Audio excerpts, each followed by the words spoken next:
The key stuck in the lock of my own front door, a weird resistance like the house had forgotten who owned it after just 5 days away. My name is Arthur Miller.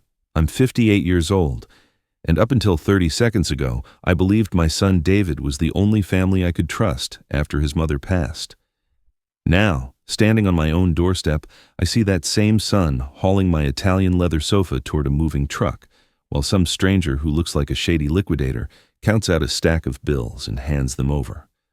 The heart attack that landed me in the hospital had been a warning, according to Dr. Chen. Excessive stress, uncontrolled blood pressure. You need to cut down on the worries in your life, he'd told me while signing my discharge papers. If I'd known what was waiting for me at home, I would have rather stayed wired up to those heart monitors forever. David didn't see me right away. He was too busy directing 2 guys carrying my mahogany dining table. The same table where we'd celebrated every birthday, every Christmas, every important moment of his life for the last 28 years. The table I'd bought with the first big bonus from my construction company, the one his mother had spent weeks finding. "Watch that corner," he yelled at one of the movers. "If you scratch it, they'll dock the price." My heart, fresh out of the ICU, started pounding with a fury that my doctors definitely would not have approved. But it wasn't just anger I was feeling. It was something colder, more calculated. A clarity that only comes when you find out the person you love most in the world has betrayed you in the cruelest way possible. "David," I said calmly, closing the door behind me. He spun around, his eyes flashing first with surprise, then guilt, and finally an aggressive defense I didn't recognize in the son I'd raised. "Dad? I wasn't expecting you home so soon." Clearly. The money man walked over to David, ignoring me completely. "This is the whole lot. The sofa, the table, the bookshelf, the TV, the paintings. $20,000 like we agreed." $20,000. David was selling off my home, the memories of 30 years of marriage to his mother, for 20 grand. "Yeah, that's everything," David replied, avoiding my eyes. "The rest is in my room. That's not part of the deal." "David, I need to talk to you," I said with a calm that surprised even me. "Dad, I can explain. I just need a minute to finish this." "Oh, no hurry," I answered, sitting down on the only chair left in my living room, a plastic patio chair he'd probably brought in from the kitchen. "I'll wait." The next 20 minutes were surreal. I watched them dismantle my home, piece by piece, while David coordinated everything with the efficiency of someone who had planned this operation meticulously. Every piece of furniture that went out that door carried a memory with it. The sofa where David had slept as a kid when he had nightmares, the table where he'd done his elementary school homework, the bookshelf where he kept the trophies from his swim meets. When the truck finally pulled away, leaving the living room practically empty, David sat down across from me on another plastic chair. "Dad, I know what you're thinking, but you know what I'm thinking?" I cut him off. "Do you really think you know what's going through the mind of a man who just found out his only son sold off his house from under him while he was fighting for his life in a hospital?" David looked down. "I'm in trouble, Dad. Big trouble." "What kind of trouble?" "Debts, a lot of debt. Gambling? Among other things." "How much do you owe, David?" He was quiet for a long moment, probably calculating how much of the truth he could tell without completely destroying our relationship.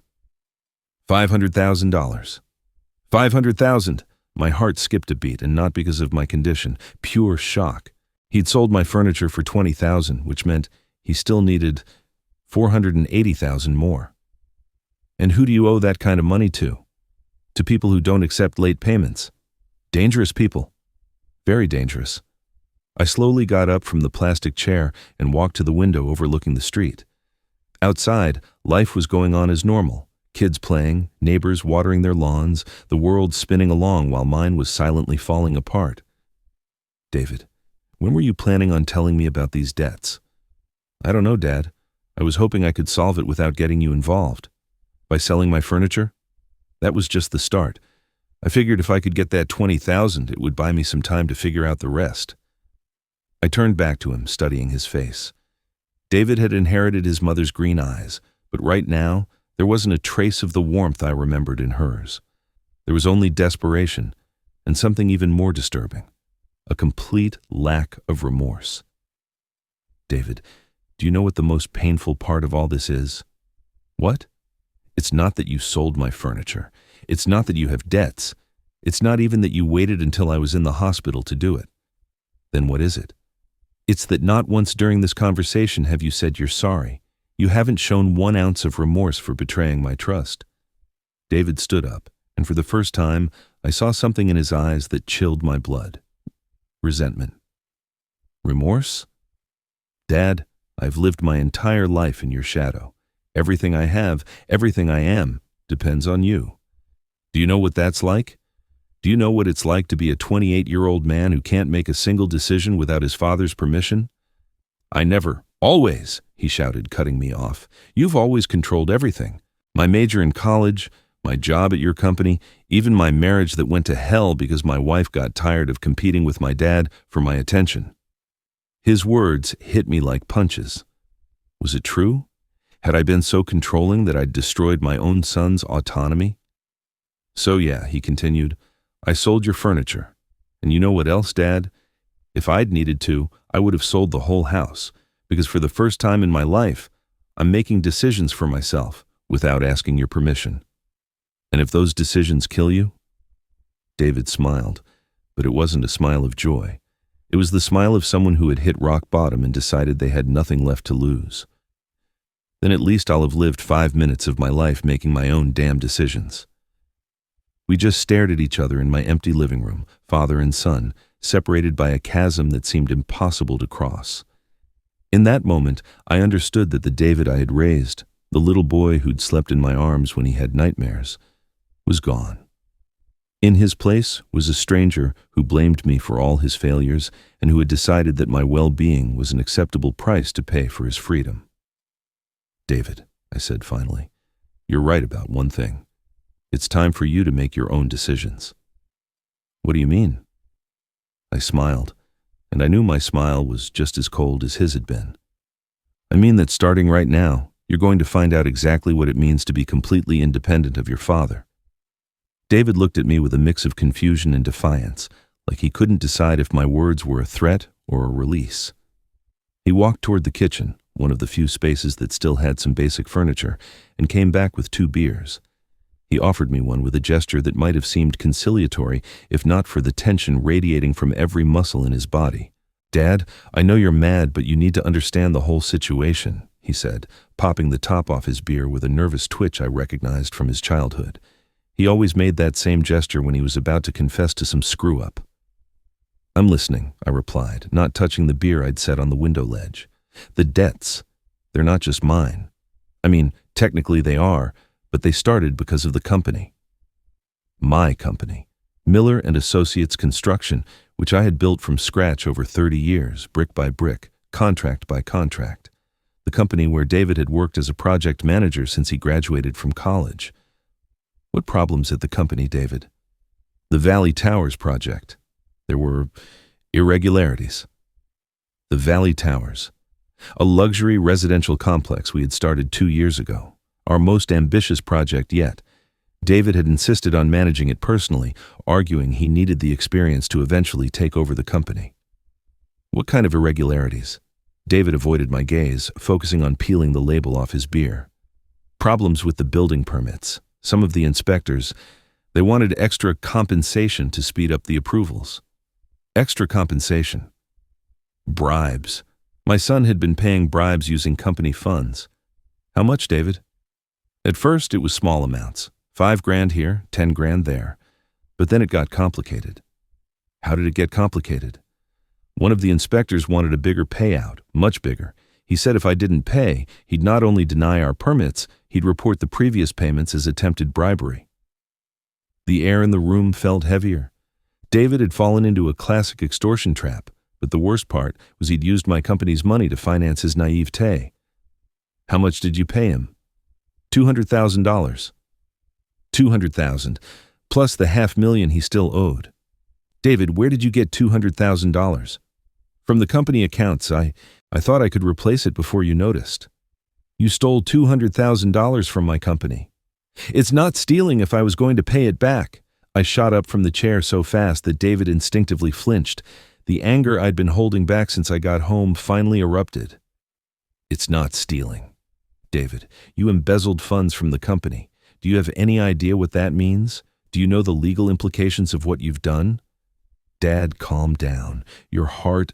No, don't you tell me to calm down, I roared, feeling my blood pressure spike but not caring. You've destroyed 30 years of work. You've put the company at risk, the jobs of 50 families, my reputation, everything. David stood up too, his own anger flaring. Your reputation, it's always about you. What about my reputation? What about my life that's in danger because I owe money to people who wouldn't hesitate to kill me?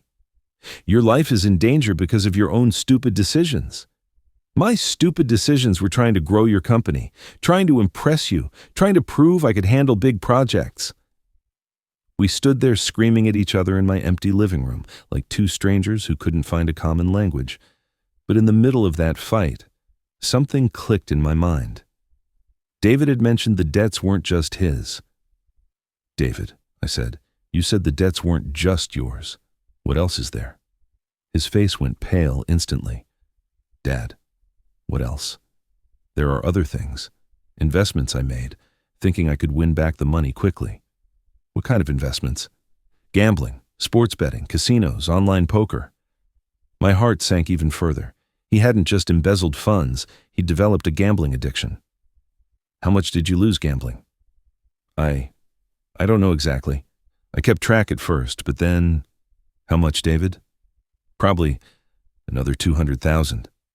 $400,000. My son had racked up $400,000 in debts between bribes and gambling. And that's not all, he continued, as if it were a relief to confess everything at once. The house. What about the house? I mortgaged it. The world stopped. Our family home. The house where I'd lived with his mother, where we'd raised David, where every room held 30 years of memories. You mortgaged this house? I needed the collateral to get an emergency loan. For how much? $300,000. $700,000. Between the original debts, the fraud, and the mortgage, David had put $700,000 of family and business assets at risk. David, I said, my voice so low I had to clear my throat for him to hear me. When is the mortgage due? In 2 weeks. In 14 days, if David didn't pay $300,000, we would lose the house I had lived in for 30 years.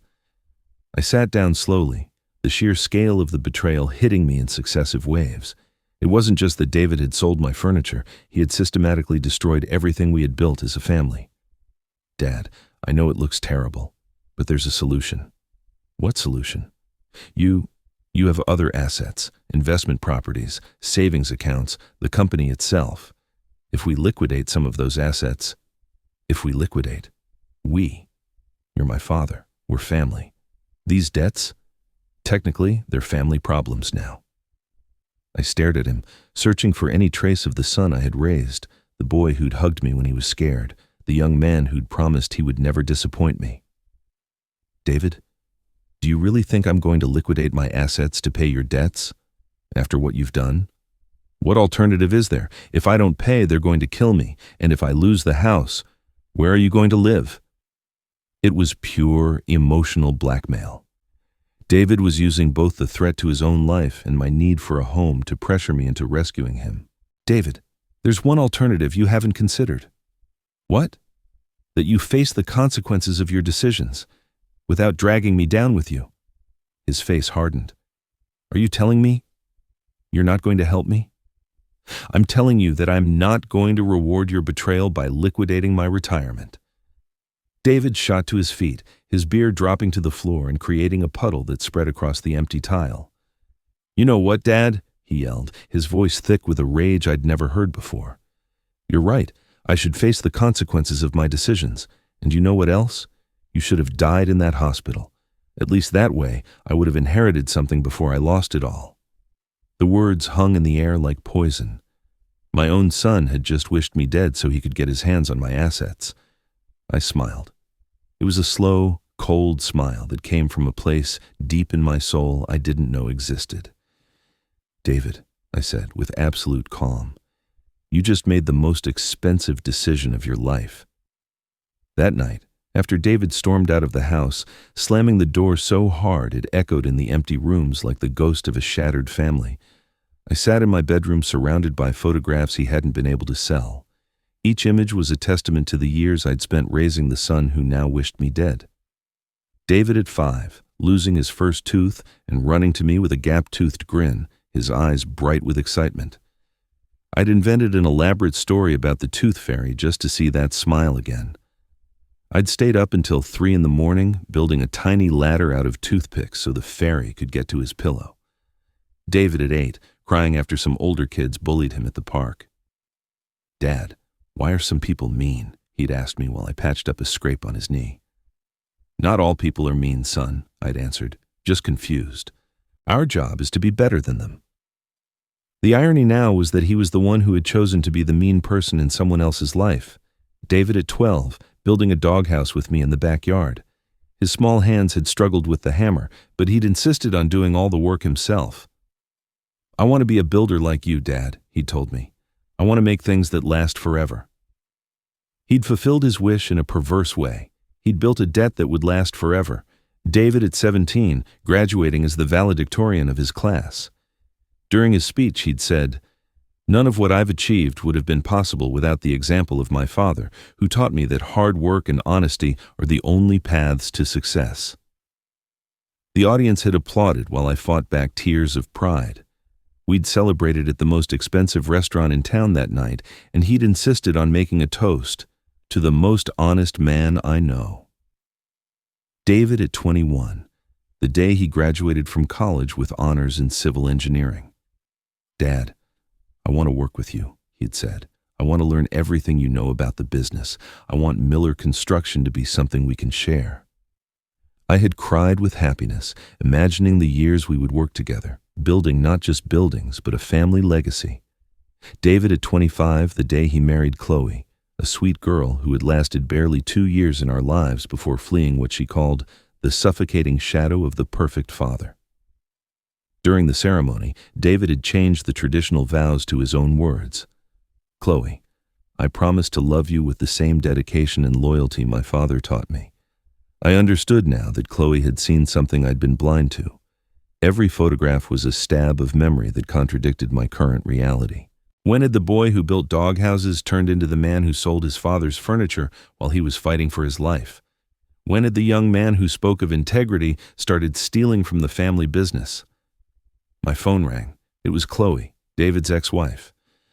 "Art, I heard you got out of the hospital. How are you feeling?" Chloe had been like a daughter to me during the 6 years she was married to David. Even after the divorce, we kept in occasional contact. She was one of the few people who truly understood the complicated dynamic between David and me. Physically better, emotionally, it's complicated. Did something happen with David? I told her everything. The furniture, the debts, the embezzlement, the mortgage. His wish that I had died. Chloe listened in silence, sighing occasionally.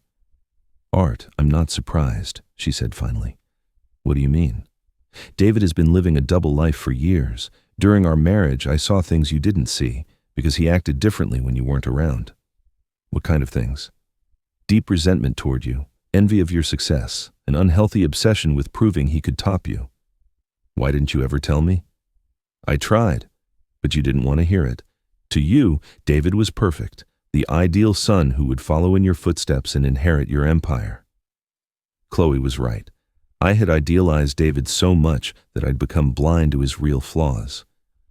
"Chloe, why did you two really get divorced?" "Because David was married to you, not me." "What does that mean?" "All his decisions were aimed at either impressing you or rebelling against you. He never made choices based on what he actually wanted or what was best for our relationship. It was like being married to someone else's shadow. And the gambling, it started during our last year. At first, it was small sports bets, then poker with friends. When I confronted him, he said it was his way of feeling a rush of adrenaline outside of your control."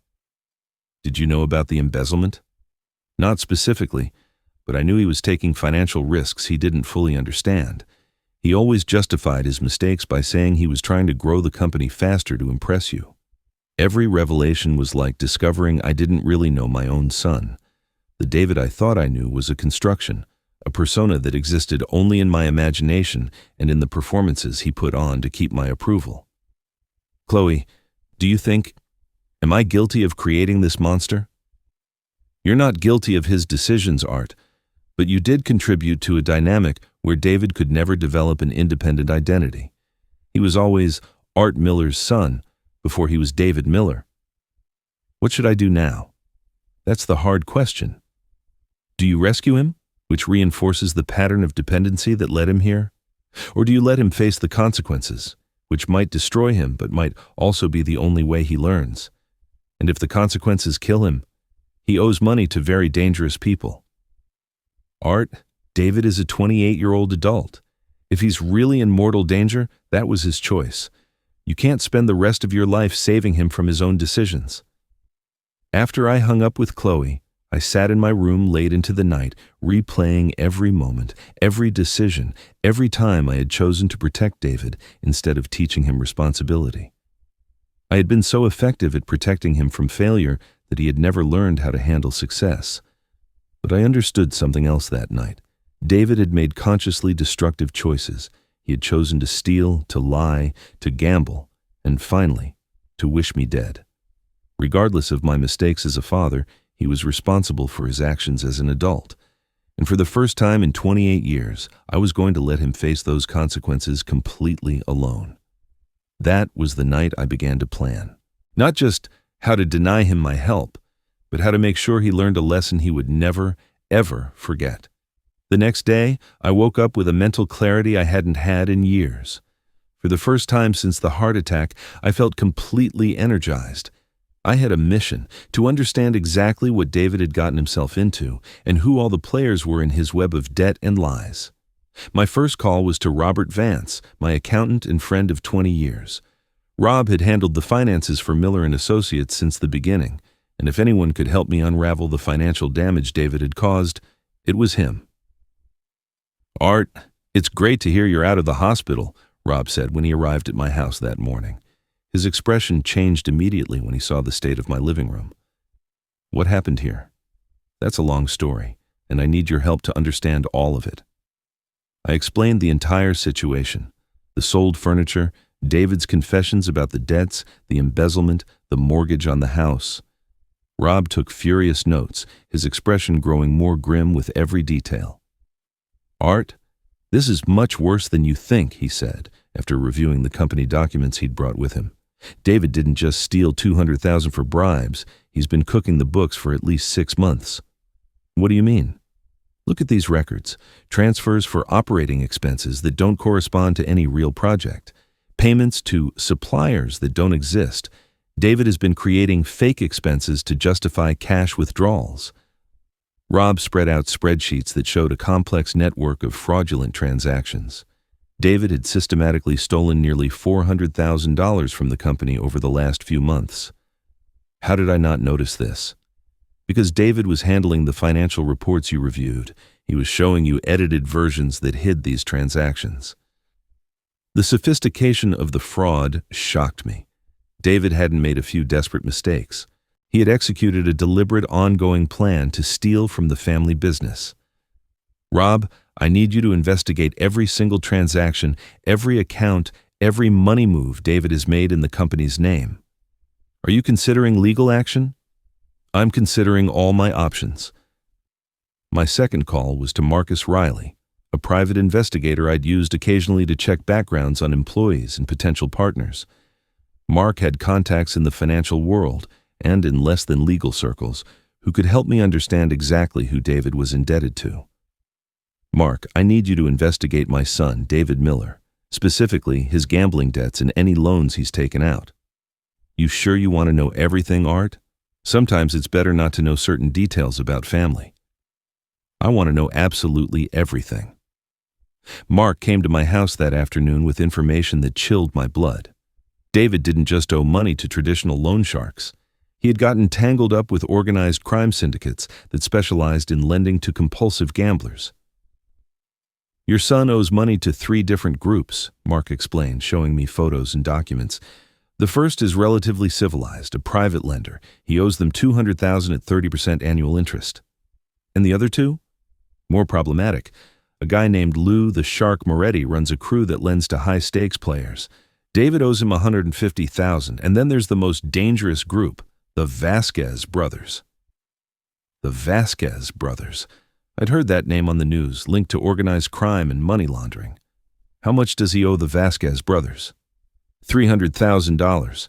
But here's the problem. The Vasquez brothers don't just lend money. They run illegal casinos, sports betting rings, and have a reputation for being extremely violent with debtors. How violent? Mark showed me news clippings with photos I'd rather not remember.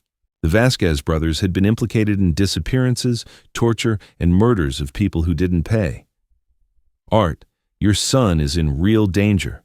The Vasquez brothers make public examples of people who don't pay. David isn't exaggerating when he says they'll kill him. How much time does he have? According to my sources, they gave him a 2-week extension after he made that first small payment with the furniture money. But that was 3 days ago. He has 11 days left. 11 days. In less than 2 weeks, if David didn't pay $300,000, the Vasquez brothers would kill him.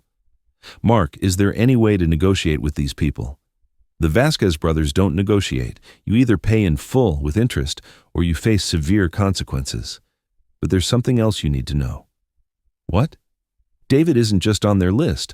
When someone owes this much, they investigate the whole family. They know about you. They know about your company, your properties. If David can't pay, they're going to come for you. The air in the room suddenly felt very thick. Not only was David in danger, I was now a potential target. What do you recommend? Honestly?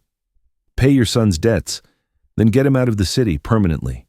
The Vasquez brothers respect money, but they don't forget. Even if David pays, he'll always be on their radar. And if I don't pay? Then both you and David are going to have very serious problems, very soon. That night, after Rob and Mark left, I sat in my room doing the math. David effectively owed $650,000 to lenders and criminal organizations. The company had lost $400,000 from his theft. The house was mortgaged for another $300,000. In total, the financial damage caused by David's decisions amounted to more than $1.3 million. I had the resources to pay those debts. My investment properties, savings, and the value of the company totaled roughly $20 million. I could liquidate assets, pay everything off, and still have enough to live comfortably for the rest of my life. But I also had another option. That night, I began to develop a plan, one that wouldn't just deny David my help, but would teach him exactly what it meant to face the consequences of betraying your family. It was a plan that would require precision, perfect timing, and an emotional coldness I'd never had to show before. David had chosen to make me his enemy when he wished me dead. Now, he was about to find out how dangerous it was to have Arthur Miller as an adversary. For the next 3 days, I became a dedicated student of my own son's life. David thought he had 11 days to find $300,000 or face the Vasquez brothers. What he didn't know was that I had decided to make those 11 days the most educational of his life. My first move was subtle but devastating. I called every bank where David had accounts, and as the original co-signer from when he was a minor, I froze every one of his credit cards and lines of credit. Officially, it was a family protection measure after suspicious activity on his accounts. Next, I contacted Rosa, David's secretary at the company, and informed her that due to accounting irregularities that were under investigation, David was temporarily suspended from all duties, and his access to corporate accounts was revoked, effective immediately. "For how long, Mr. Miller?" Rosa asked, clearly confused. "Indefinitely." The third move was even more strategic. I called every one of the contractors and suppliers we worked with regularly and informed them, confidentially, that David no longer had the authority to make financial commitments on behalf of the company. "If David Miller approaches you asking for loans, advances, or any kind of credit using the company name," I told them, "he is not authorized to do so." In less than 72 hours, I had systematically cut off every source of easy money David could have used to manage his crisis. But that was just the beginning. My fourth move was the most elegant. I discreetly contacted the Vasquez brothers through Mark, my PI. "Tell them Arthur Miller wants a meeting," I instructed Mark. "Art, are you sure? These people don't meet with civilians unless it's to collect a debt or send a message. Tell them I have information about David Miller that will interest them." The meeting was set for that same night at a discreet restaurant on the outskirts of the city. The Vasquez brothers, Fernando and Michael, turned out to be different from what I'd imagined. Elegant, well-dressed, speaking with the polite courtesy of successful businessmen. "Mr. Miller," the older one, Fernando said, "we understand you want to discuss the matter of your son." "Exactly. Are you here to pay his debt?" "I'm here to make you a different proposal." Fernando and his brother Michael exchanged interested glances. "David owes you $300,000, I continued. "I have the financial ability to pay that debt immediately." "Then I don't see what the proposal is," Michael said. "The proposal is, I'm not going to pay." The silence at the table was absolute. The Vasquez brothers stared at me with a mix of confusion and rising danger. "Mr. Miller," Fernando said slowly, "do you understand the situation that leaves your son in?" "Perfectly.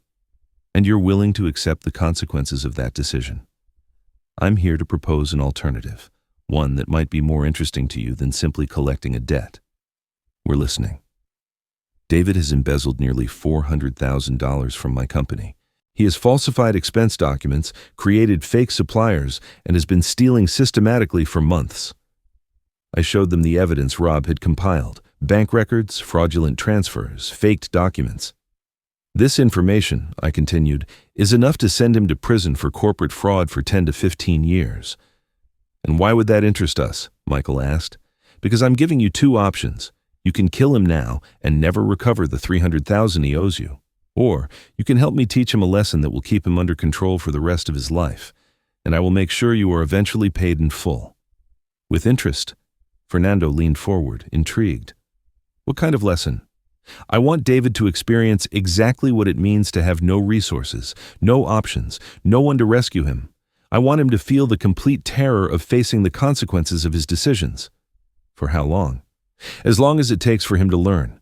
But I guarantee you, at the end of this process, David will be a completely different person. And you will get your money." Michael smiled for the first time. "And if your son doesn't survive this lesson?" "Then he will have learned the final lesson about the consequences of betrayal." The brothers looked at each other, communicating silently in a way only long-time partners can. "Mr. Miller," Fernando said finally, "your proposal is unusual, but we respect a man who understands that education sometimes requires extreme methods. Are you willing to consider my proposal?" "We will give your son 2 additional weeks. During that time, you can implement your educational methods. If, at the end of those 2 weeks, David is not paid, or if you haven't convinced us your plan is working, we will proceed with our traditional methods." "Understood." "But, Mr. Miller," Michael added, "if your plan fails, you become responsible for your son's debt. The $300,000 plus all accrued interest." "I accept those terms." We shook hands, sealing a deal that would make the next 15 days the most terrible of David's life. That night, back in my empty house, I finalized the details. David had spent his life believing there would always be a safety net, that Dad would always rescue him, that he'd never have to face real consequences. The next 15 days would teach him how wrong he was. But more importantly, they would teach him that when you betray family, when you steal and lie and wish your own father dead, there is a price to pay. And I was going to make sure David paid that price in full. On the 4th day of my intensive education for David, I got the call I'd been waiting for. His voice was desperate, with no trace of the arrogance he'd shown when he yelled that I should have died. Dad, something terrible is happening. All my credit cards were canceled. The bank says there's a fraud investigation on my accounts." "Fraud? How strange," I replied, with the calm of someone reading the morning paper. "And at the company, Rosa told me I don't have access to the corporate accounts anymore. Do you know anything about this?" "David, after I discovered you embezzled $400,000 from company funds, it was necessary to take protective measures." "Dad, I need that access. The people I owe money to, they're not going to wait." "Ah, yes, the Vasquez brothers." The silence on the line was absolute. "How do you know about the Vasquez brothers?" "David, did you really think you could rack up over $500,000 in debt to criminal organizations without me finding out?" "Dad, if you know about them, then you understand how serious this is. They're going to kill me if I don't pay." "Yes, That's what I understand. So, you're going to help me? No. Another long silence. What do you mean, no? David, 4 days ago you told me I should have died in the hospital so you could inherit my assets before you lost them. Those words freed me from any fatherly obligation to you. Dad, I was desperate. I didn't mean it. David, I'm 58 years old. I've lived long enough to know that people say what they really think when they're under pressure. You truly wished me dead.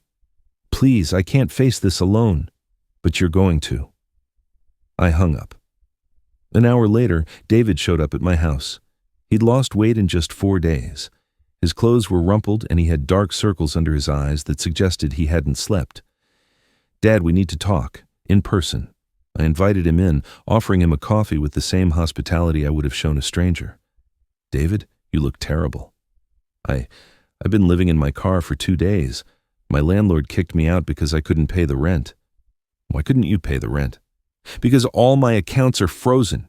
Because you suspended me from the company. Because you cut off all my sources of income. Correction. I cut off all the sources of income that depended on my money and my company. If you had developed any independent resources during your 28 years, this wouldn't be a problem.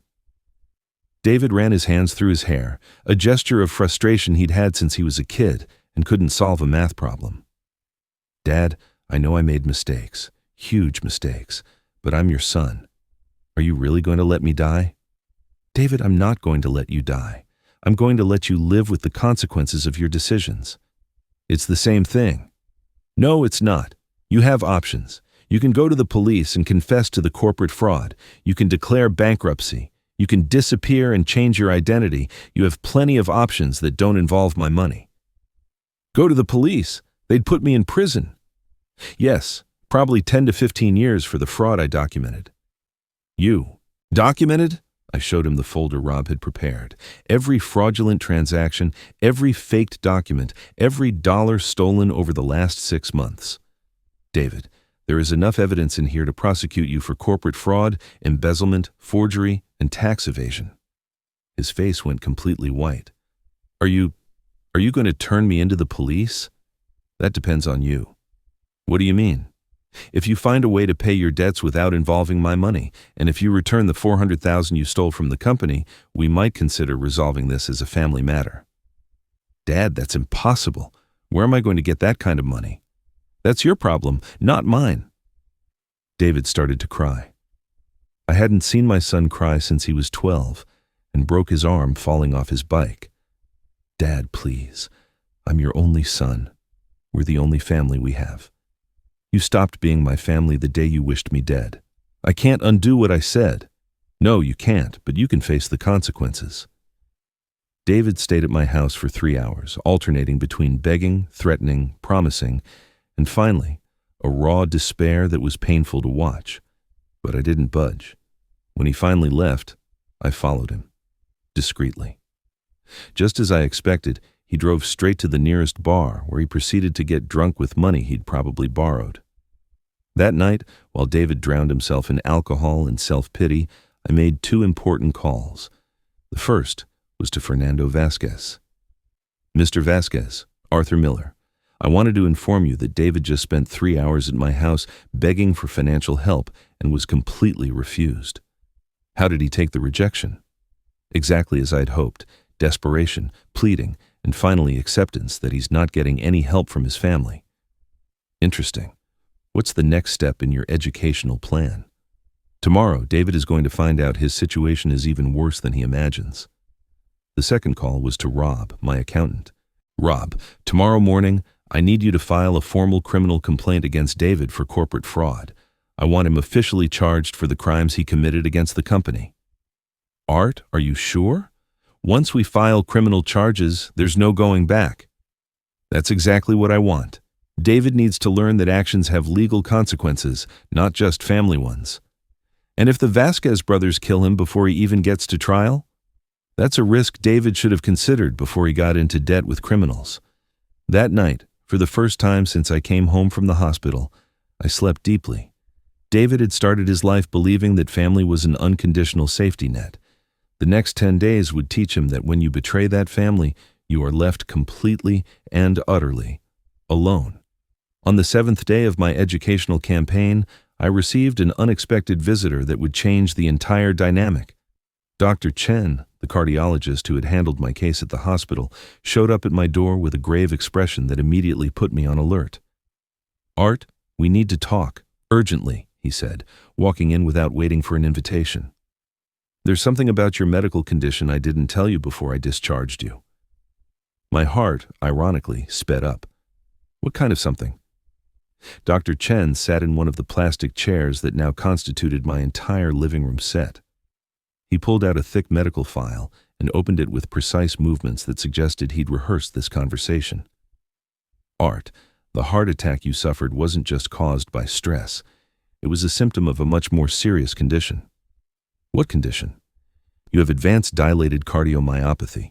Your heart is functioning at less than 30% of its normal capacity." The words floated in the air like toxic smoke. "What does that mean in practical terms?" "It means that without immediate treatment, you probably won't live more than 6 months." 6 months. The number echoed in my head like a funeral bell. "Why didn't you tell me this before?" "Because I needed to confirm the diagnosis with additional tests. The results came in yesterday." Dr. Chen showed me x-rays and reports that I didn't fully understand, but which clearly showed a severely damaged heart. "What are my treatment options?" "Two main options: medications, which might extend your life to 18 months, maybe 2 years, or a heart transplant, which could give you a decade or more." "What are the chances of getting a transplant?" "For someone your age and in your condition, probably a 6-month wait on the list, if you're lucky." 6 months to get a transplant that could save my life. Exactly the same amount of time I had to live without one. "Dr. Chen, how much does a heart transplant cost?" "In the private sector, all in, about $2 million, including the surgery, hospitalization, and lifetime post-op medications." $2 million, an amount I had available, but which would be compromised if I decided to rescue David from his debts. "And if I don't seek treatment?" "Art, you'll die, probably within 6 months, possibly less if you have another cardiac event." After Dr. Chen left, I sat in my room, processing this new information. David wasn't the only one with a death sentence hanging over his head. I was running out of time, too. But this revelation also gave me a completely different perspective on the situation. If I only had 6 months to live without treatment, then my educational plan for David had a much more urgent deadline than I'd thought. My phone rang. It was Mark, my PI. "Art, I have an important update on David." "I'm listening." "He's been making desperate moves for the last 3 days, tried to get loans from low-level loan sharks, tried to pawn his car and his personal belongings. He even approached some of your competitors trying to sell information on the company." "What kind of information?" "Client lists, details on current projects, technical specs from works in progress." David had escalated from stealing from the company to actively trying to sell its secrets to our rivals. Every day, his decisions became more desperate and more treacherous. "Did he manage to sell anything?" "No. Apparently your reputation in the industry is so solid that nobody wanted to risk doing business with someone who was actively betraying you." "Anything else?" "Yeah. David approached the Vasquez brothers directly. He asked them for more time, but he also offered them something very interesting." "What did he offer them?" "He offered them you." My blood ran cold. "What do you mean?" "David told them you have over 20 million in assets, that you're his only family, and that eventually you'd have to rescue him to save your own life. He suggested that they kidnap you and force you to pay not only his debts, but a much larger amount. David had tried to sell his own father out to violent criminals to save his own skin." "How did the Vasquez brothers respond?" "Apparently, they found the proposal very interesting.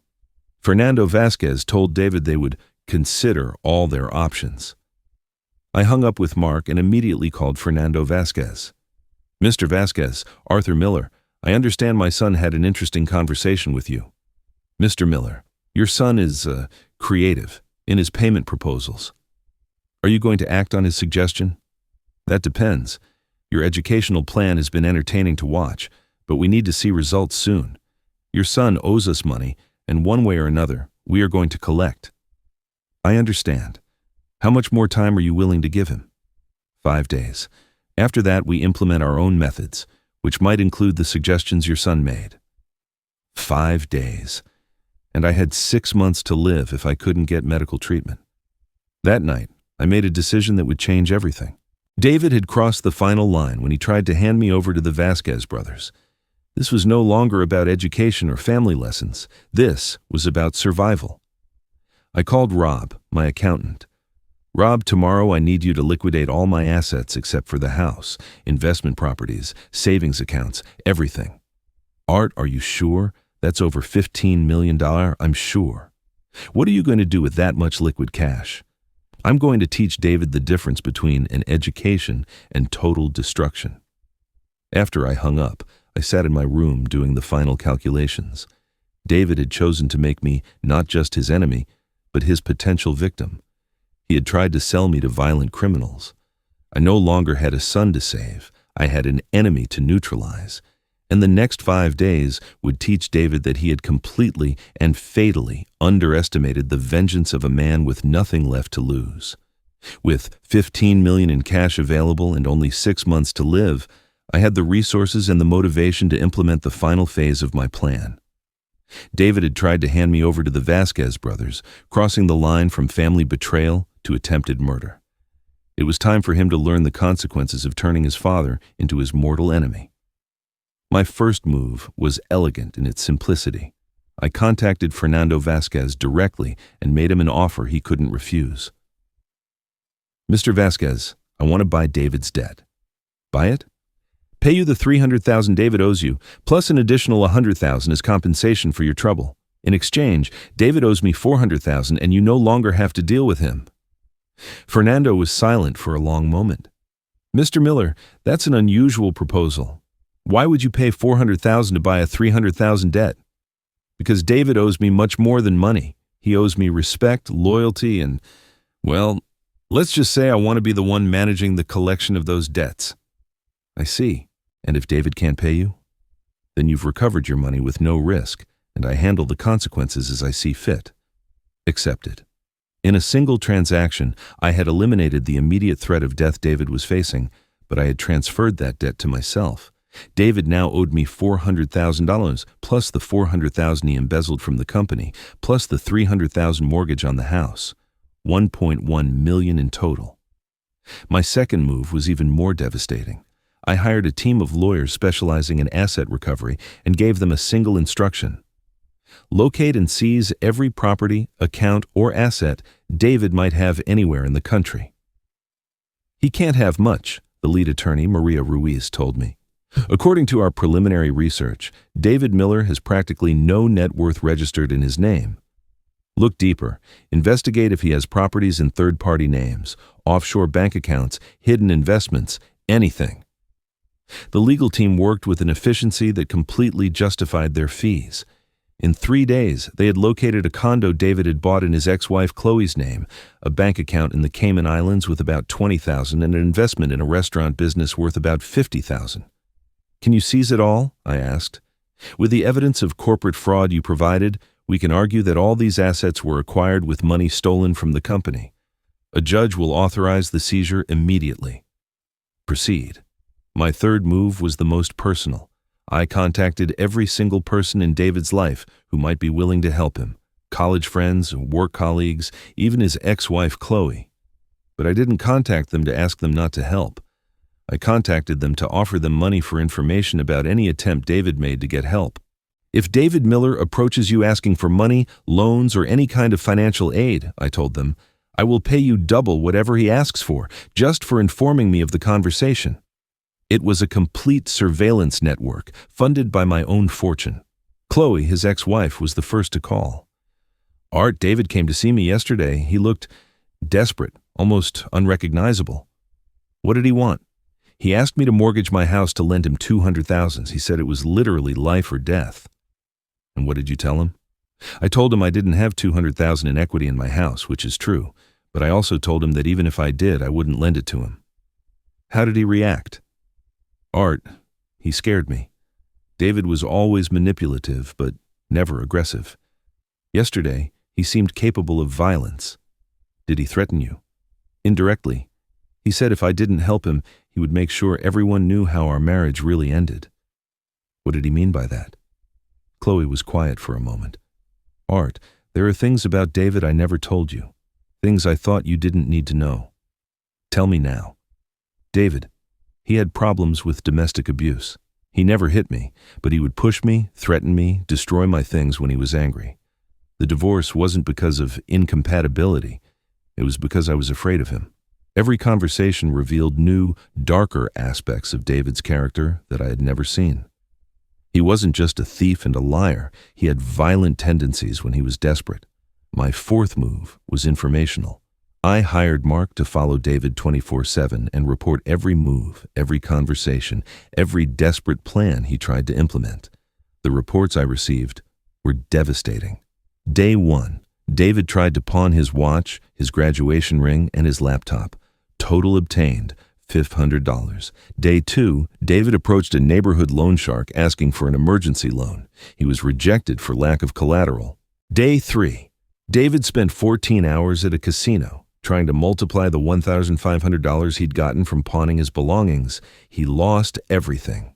Day 4, David slept in his car in the parking lot of a shopping mall. He hasn't eaten a full meal in 2 days. David was disintegrating, physically and emotionally, exactly as I had planned. But my fifth move was the cruelest. I decided to make direct contact. I called him when I knew he was at his most vulnerable, 3 a.m. when he was probably awake in his car, terrified and out of options. David, it's your father. Dad? His voice was broken, completely defeated.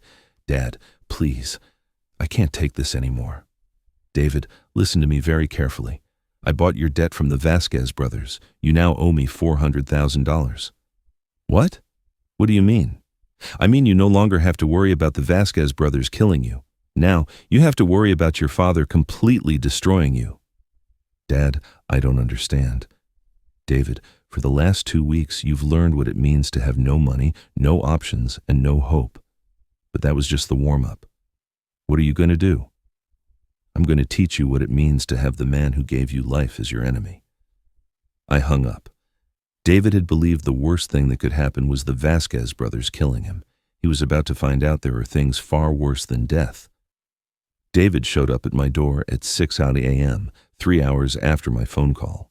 He looked like a homeless man, rumpled clothes, matted hair, sunken eyes, and a smell that suggested he hadn't showered in days. But the most shocking thing was the desperation in his eyes, a desperation I recognized because it was exactly what I had planned to create. Dad, I need to understand what's happening, he said, his voice trembling with exhaustion and terror. Come in, David. I think it's time you had a full understanding of your situation. I led him to my office, where I had prepared a presentation I'd been organizing for days.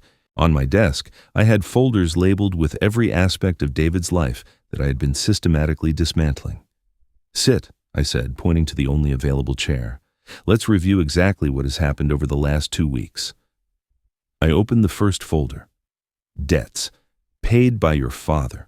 $400,000 to the Vasquez brothers. That's your $300,000 principal plus a $100,000 convenience fee. David stared at me, completely confused. You paid my debts? I bought your debts. Now you owe me instead of them. I opened the second folder.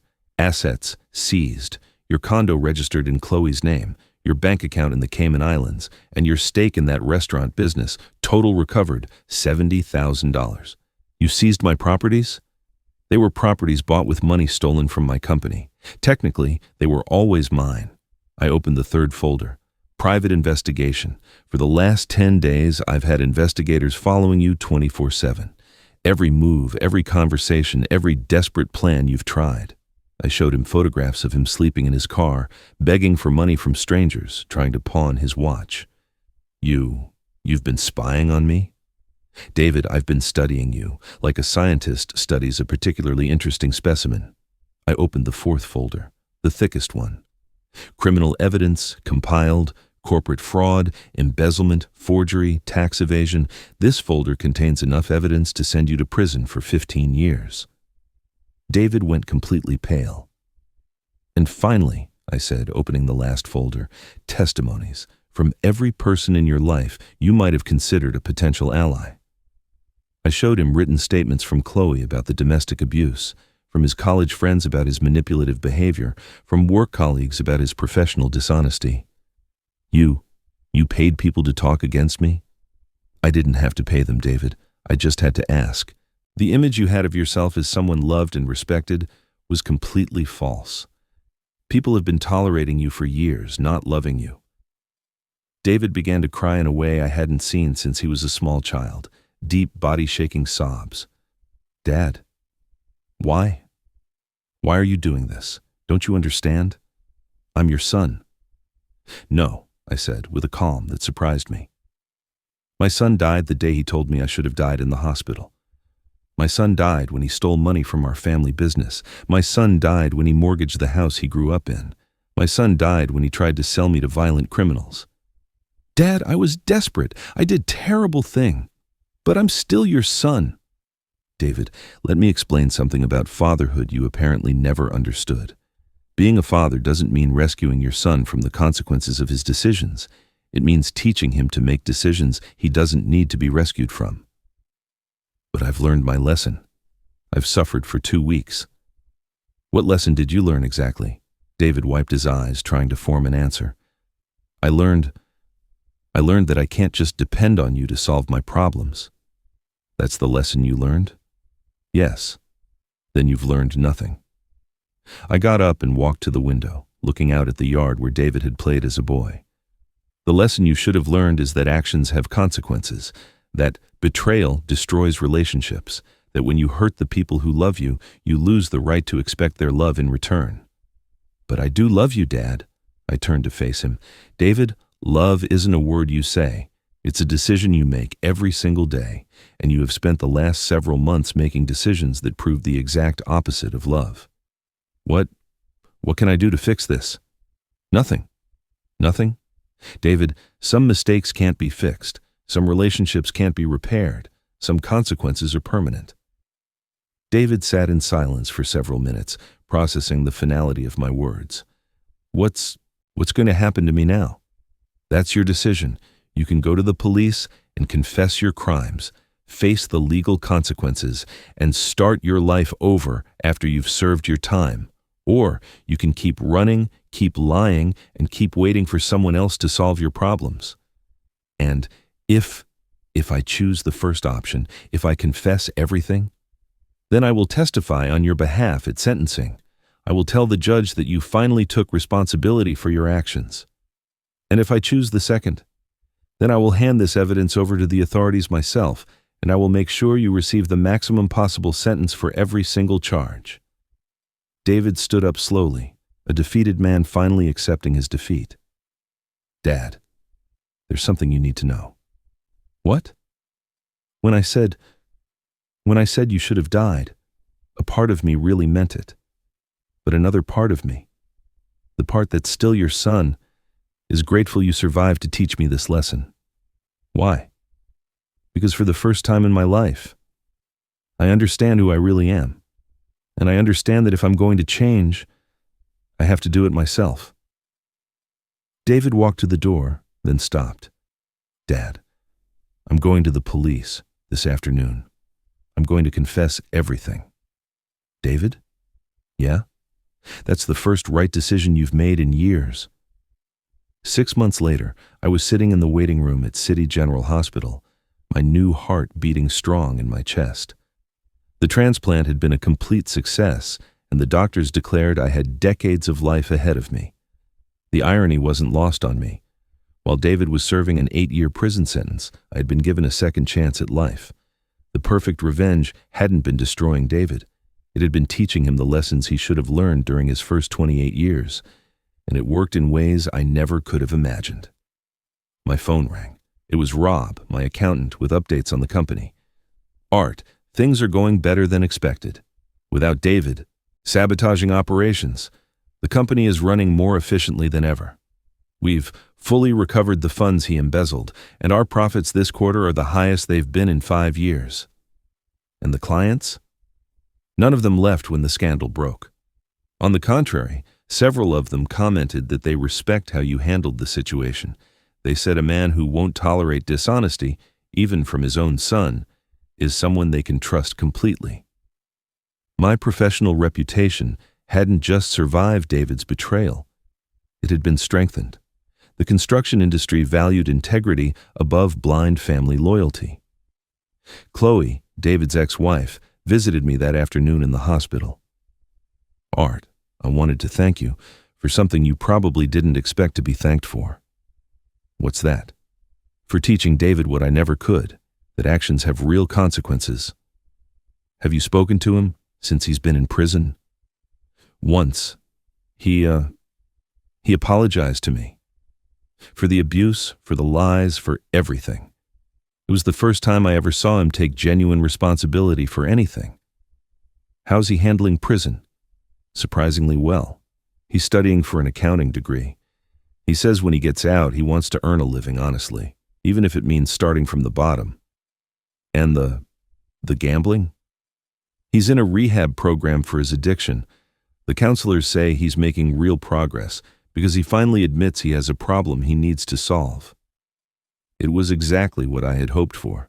David had needed to lose everything, including his freedom, to finally face his personal demons. Dr. Chen, my cardiologist, came in with the results of my latest post-op exams. "Art, medically, you're a miracle. Your new heart is working perfectly. You could live another 30 years with this organ." 30 more years. Time enough to rebuild my legacy, to see if David truly changed after his release, to decide what kind of relationship, if any, we might have in the future.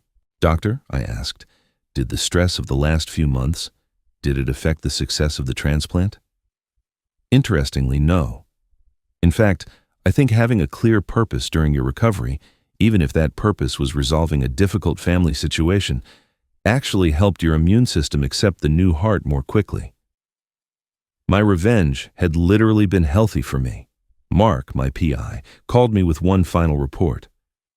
"Art, I thought you'd be interested to know the final fallout from David's case."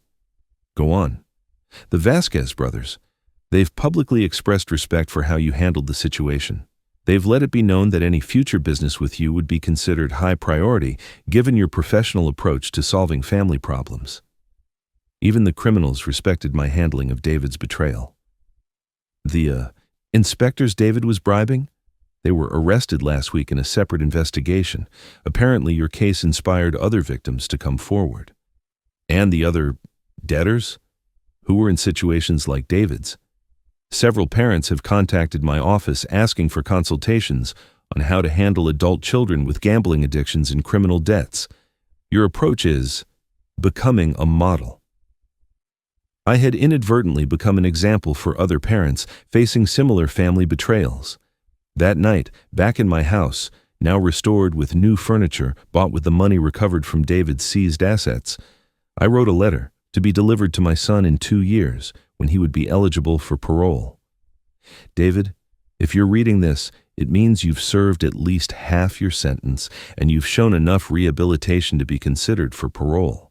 That would be the first step toward earning back my respect. This experience taught me that my mistake as a father wasn't being too controlling, as you believed. My mistake was not teaching you that real love includes letting people face the consequences of their own decisions. If you have truly changed, if you have truly learned that integrity is more important than an easy profit, then when you get out of prison, we can slowly consider rebuilding a relationship. But it will be a brand new one. Between two men who respect each other, not between a permissive father and a manipulative son. Your father, who survived both your betrayal and his own broken heart, Arthur Miller. The perfect revenge hadn't been destroying David's life. It had been rebuilding my own life in a way that no longer depended on him, was no longer vulnerable to him, and that demonstrated to him exactly what he had lost when he chose betrayal over loyalty. David had wished me dead so he could inherit my money. Instead, he had lost his freedom while I gained years of life. He had tried to sell me to criminals to save his own skin. Instead, I had earned the respect of both criminals and honest businessmen. He had stolen from our company, expecting I would never notice. Instead, the company was more prosperous than ever without him. The perfect revenge was that David had lost everything he valued, while I had gained everything that truly mattered: health, respect, purpose, and the satisfaction of knowing I had acted with integrity even when faced with the most painful betrayal possible. And if David truly learned his lesson in prison, if he truly became the man he always had the potential to be, then my revenge would become the most valuable gift I had ever given him, the chance to live an authentic life based on real principles instead of false expectations. Time would tell what the final outcome of my intensive education would be.